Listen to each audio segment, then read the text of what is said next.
किससे? परमेश्वर से दर्शन को पाना। बहुत सारे लोग जो दर्शन पाके चलते तो हैं, इन दर्शन के प्रति वफादार नहीं है। लेकिन आज जो हम पवित्र कलाम में से पढ़ेंगे वे क्या है? ये व्यक्ति क्या परमेश्वर के दर्शन के साथ वफादार रहा? आओ इस वचन को पढ़ेंगे, जिसको मिल गया वो पढ़ेंगे। याकूब बेशर्वा से निकलकर हारान की ओर चला। वह कहाँ किस तरफ चल पड़ा? हारान की ओर जाकर चल पड़ा। और उसने किसी स्थान में पहुंचकर रात वहीं बिताने का विचार किया। अब देखो याकूब ने क्या किया? जिस स्थान को वो जा रहा था रात को वो थक गया। क्या हो गया? थक गया। उसका सफर लंबा था। आप जब इसकी पूरी कहानी पढ़ेंगे तो आपको समझ में आएगा। लेकिन ये थक चुका था और जहाँ पर ये मतलब पहुंचा, पढ़ेंगे इसको, सूर्यास्त हो गया था। हाँ, इसलिए उसने उस स्थान के पत्थरों में से एक पत्थर, हालेलुया, रन की ओर जा रहा था और समय शाम का हो चुका था, जिससे सूर्य अस्त हो चुका था, रात पड़ गई थी। अब क्योंकि पूरा दिन गए चला, पूरा दिन वो वह काम पे था, जब वो लंबे सफर करके आया। याकूब रात को क्या कर, उस समय उसने एक पत्थरों का ढेर देखा, उस पत्थरों में से एक पत्थर उठा लिया। पढ़ेंगे, पत्थर ले अपना तकिया बनाकर रखा। उसने अपना पिल्लो बना लिया या सरहाना बना लिया। क्या बना लिया? पिल्लो बना लिया। अब उसने सोना था, क्योंकि वह इतना सफर करके आया, दूसरे देश में जा रहा था, थक गया। और उसने क्या किया? वह उसको नींद आई तो उसने क्या, एक पत्थर लिया और उस पर सर रख के सो गया। तब उसने स्वप्न में क्या देखा? उसने एक सपने में क्या देखा? तब जब वो सो गया तो परमेश्वर उसके दर्शन में आए। बोलो आमीन। जब वो सो गया तो परमेश्वर उसके दर्शन में आके क्या करने पड़ेंगे? तब उसने स्वप्न में क्या देखा कि एक सीढ़ी पृथ्वी पर खड़ी है और उसका सिरा स्वर्ग तक पहुंचा है। बोलो आमीन। उसने क्या देखा? कि सीढ़ी धरती पर है, लेकिन उसका सिरा कहाँ पे है? स्वर्ग में है। अब उसने क्या देखा कि जब वो सो गया, एक सीढ़ी है जो आसमान में लगी हुई है, और क्या हो रहा है? वो धरती पर टिकी तो है, लेकिन सर उसका स्वर्ग में है।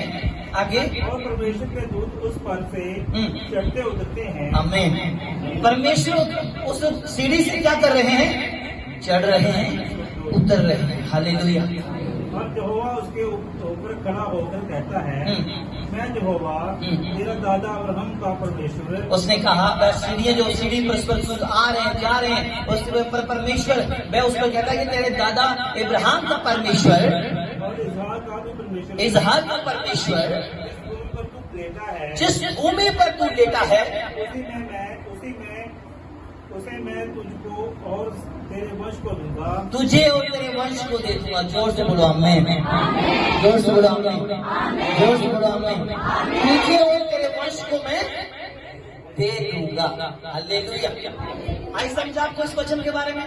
अब देखा याकूब क्या कर रहा है? दर्शन देखा उसने। दर्शन में क्या देखा कि वैसे सो गया वो, और उसने एक पिल्लो पत्थर लिया, क्योंकि पिल्लो तो था नहीं, वो तो सफर में था। सफर में वो पिल्लो थोड़ा ना साथ लेके चले जाए, लेकिन उसने पत्थर उठाया, उसने अपने सर पे नीचे रख के वह सो गया। जब वह सो गया, थोड़ी नींद में पड़ा गया, तो परमेश्वर ने वह उसको दर्शन दिखाया। क्या दर्शन दिखाया है? कि वो सोया हुआ है, एक आसमान से सीढ़ी जो है वो धरती पर लगी हुई है, लेकिन उसका सरा स्वर्ग में है, और वह दूत उतर रहे हैं, चढ़ रहे हैं, और ऊपर से परमेश्वर कह रहा है, मैं तेरे दादा का परमेश्वर हूँ। हालेलुया। वो स्वर्गदूत आ रहे जा रहे हैं। मेरे अजीजों, वो उसने क्या देखा कि स्वर्गदूत आ रहे हैं, जा रहे हैं। वो किसके लिए आ जा रहे थे? मेरे लोगों सुनो, जब लोग परमेश्वर के सच्चे दिल से चलते हैं, जब लोग अपने पूरे मन से प्रभु पर भरोसा करते हैं, संसार की प्रभाव करते हैं, तो परमेश्वर उनको क्या करता है? स्वर्ग से मदद भेजता है। बोलो आमीन। मुझे सहायता कहाँ से मिलेगी? मुझे सहायता सियोन से मिलेगी। हालेलुया। मैं पर्वत की ओर देखूंगा, मैं पर्वत की ओर देखूंगा। मुझे सहायता कहाँ से मिलेगी? सियोन से मिलेगी। वह जब तुम दुखी हो, परेशान हो, जब तुम निराशा के हाथ में हो, यदि तुम परमेश्वर पर विश्वास रखते हो, जब तुम पर प्रभु का आत्मा है, तो परमेश्वर वही स्वर्गदूत तेरे लिए भी भेजेगा। हालेलुया। और तेरी प्रार्थना को लेकर वापस स्वर्ग में जाएंगे। बाइबल कहती है स्वर्ग में तो उतर रहे थे, चढ़ रहे थे। हालेलुया। एक तो स्वर्ग लेकर तो दूध क्या लेकर आ रहे हैं, तुम्हारी आशीष लेकर आ रहे हैं। दूसरे स्वर्ग दूध क्या लेकर जा रहे हैं, तेरी प्रार्थना विनती को लेकर जा रहे हैं पिता के पास। हालेलुया। मेरे लिए परेशान मत होना कभी भी, क्योंकि वही परमेश्वर आज भी जीवित है जो तेरी प्रार्थना को लेकर तुझे उत्तर देगा। लेकिन मेरे और आपके जीवन में केवल स्वार्थीपन है, आज गुस्सा है, क्रोध है। मैंने कहा तेरी आशीष का रोकने का कारण क्या है, तेरा गुस्सा हो सकता है। क्या हो सकता है, गुस्सा हो सकता है, ज्यादा बोलना हो सकता है, ज्यादा हंसना हो सकता है। यदि तू इस शरीर को परमेश्वर के सौंप दे तो ये परमेश्वर के वश में होगा। हालेलुया। तेरी आशीष कोई रोक नहीं सकता। अब उसने क्या देखा कि तेरे दादा परमेश्वर का इब्राहिम का परमेश्वर हो। मैं उसने क्या देखा, परमेश्वर ऊपर से बोल रहे हैं, यहोवा बोल रहा है।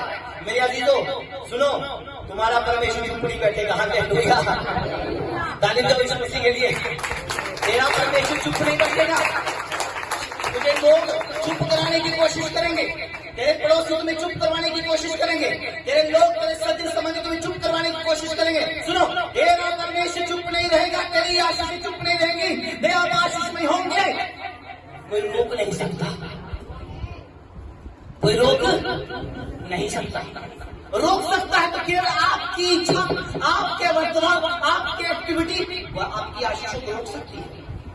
आप अपनी आशीषों को रोकने को खुद कारण बन सकते हैं, लेकिन यदि आप आशीष चाहते हैं तो परमेश्वर के सामने मुझे नम्र होकर टिकना पड़ेगा। क्या देखते हैं कि परमेश्वर वहां से कहते हैं तेरे दादा का परमेश्वर आगे, और तेरा वंश भूमि की धूल के किरकों के समान बहुत होगा। बोलो आमीन। कहता भूमि के रेत के जो